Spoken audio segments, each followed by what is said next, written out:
பந்திக்கு முந்து படைக்கு பிந்து, இதுதான் பழமொழி. கதை என்னன்னு பார்த்துட்டு வந்துடலாம் வாங்க.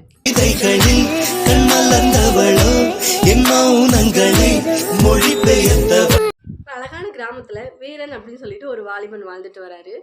அந்த வீரனுக்கு எது எடுத்தாலும் அவசரம் தான். அவர் என்ன பண்ணாலும் அவசரமாக பண்ணுவார், அவசரமாக முடிவு எடுப்பார். அவசரத்தில் பண்ணுறது அவருக்கு எல்லாமே தப்பாகவே தான் முடியும்.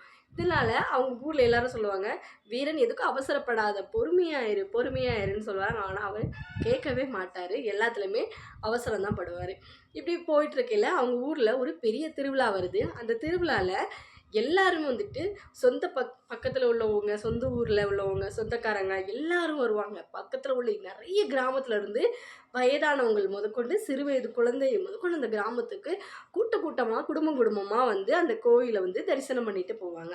இப்படி இருக்கையில் அந்த ஊரோட வழக்கம் என்னென்னா, அந்த கோவிலுக்கு வர எல்லாருக்குமே வந்து சிறப்பான அன்னதானம் கொடுப்பாங்க. காலையிலேருந்து சாயந்தரம் வரைக்கும் அன்னதானம் நடக்கும்.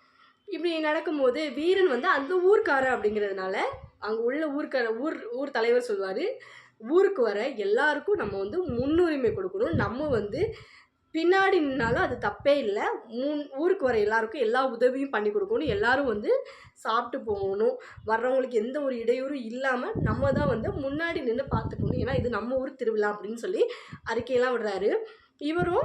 வீரனும் அந்த கூட்டத்தில் நின்று எல்லாத்தையும் சரி தலைவரேன்னு கேட்குறாரு.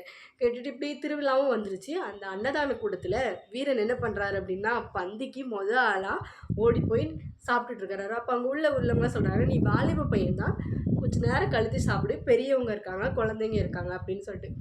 அப்போ அங்கே உள்ள அந்த வீரன் சொல்கிறான் அங்கே உள்ளவங்க கிட்ட, பந்திக்கு முந்தினா தான் நல்ல சாப்பாடு கிடைக்கும், முதல் பந்தியில் தான் எல்லா சாப்பாடும் இருக்கும், எதுவுமே காலியாகாது, எல்லாமே இருக்கும், நல்லா ருசியாக சாப்பிட்டுட்டு வேலை பார்க்கலாம் அப்படின்னு சொல்லிட்டாரு. அப்போ அங்கே உள்ள மற்ற பசங்கள்லாம் சொல்கிறாங்க, பரவாயில்ல சாப்பிட்டு போட்டோம், பந்தியில் வந்து முன்னாடி சாப்பிட்றதுல ஒன்றும் பிரச்சனை இல்லை, சாப்பிட்டு போட்டோம் அப்படின்னு சொல்லி பெருந்தன்மையாக ஒன்றும் சொல்லாமல் விட்டுறாங்க.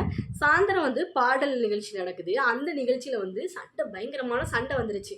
இப்போ அங்கே உள்ள காவல்துறை அதிகாரிகள்லாம் வராங்க, அந்த சண்டையை விலக்கி விடுறதுக்காக வராங்க. அந்த சண்டையை யார் போடுறா, மது அருந்து விட்டு சண்டை போடுறாங்கன்னா அவங்களெல்லாம் பிடிச்சிட்டு போகிறதுக்காக வராரு. இதில் என்ன பண்ணுறாரு வீரன் அப்படின்னா, சண்டையை விலக்கி விடுறேன் அப்படிங்கிறதுனால முன்னாடி போய் நின்று சண்டை போட ஆரம்பிச்சிட்டாரு. சண்டை போட்டதுனால வீரனும் என்ன பண்ணிட்டாருன்னா, வீரனும் பிடிபட்டார். வீரன் நல்ல மனிதன் தான், ஆனால் அவர் வந்துட்டு எதுக்குனாலும் முந்தி பண்ணுவார், எதுனாலும் யோசனை இல்லாமல் சீக்கிரம் பண்ணுவார், அவசரப்பட்டு பண்ணுவார். அதனால் அவர் இன்னைக்கு போலீஸ்கிட்ட மாட்டிக்கிட்டார். அப்போ ஒரு பெரியவர் சொல்கிறாரு, பந்திக்கு முந்தின சரி, ஏன் படைக்கு பிந்த தான் செய்யணும் அப்படின்னு சொல்கிறாரு. அவரும் காவலாளிகிட்ட மாட்டினதுக்கப்புறம் அங்கே ஊரில் உள்ள பெரியவர் சொல்கிறாரு, அந்த பையன் நல்ல பையன் தான், அவன் கொஞ்சம் அவசரமாக முடிவெடுத்து எதுனாலும் பண்ணிடுவான் அப்படின்னு சொல்லிட்டு அந்த பெரியவர் காவலாளிகிட்ட பேசி கூட்டிகிட்டு வந்து வெளியில் விட்டுறாரு. அப்போ தான் அவர்கிட்ட சொல்கிறாரு, பந்திக்கு முந்தினது தப்பு இல்லை, படைக்கு பிந்தணும் அப்படின்னு சொல்லி பழமொழியே சொல்கிறாரு. இந்த மாதிரி பழமொழிக்கான கதைகளை பார்க்க மறக்காமல் நம்ம சேனலை சப்ஸ்கிரைப் பண்ணி வச்சுக்கோங்க.